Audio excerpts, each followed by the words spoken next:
खाक ही खाक थी और खाक भी क्या कुछ नहीं था। जब मैं आया तो मेरे घर की जगह कुछ नहीं था। क्या करूं, तुझसे खयानत नहीं कर सकता मैं।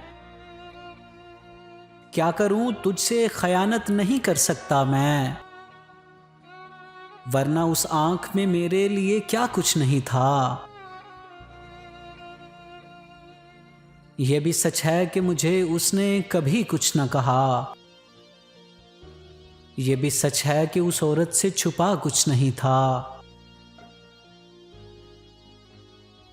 इस ताल्लुक को कोई जो कहे पर मेरे लिए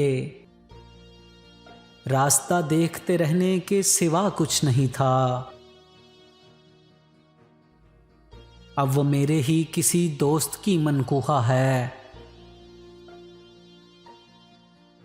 अब वो मेरे ही किसी दोस्त की मनकूहा है। मैं पलट जाता मगर पीछे बचा कुछ नहीं था।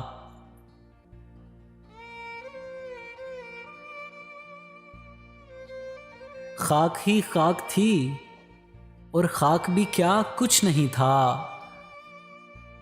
जब मैं आया तो मेरे घर की जगह कुछ नहीं था। तहजीब हाफी की लिखी हुई ये गज़ल आप लोगों को कैसी लगी? कमेंट सेक्शन में अपनी आरा से ज़रूर आगाह कीजिएगा।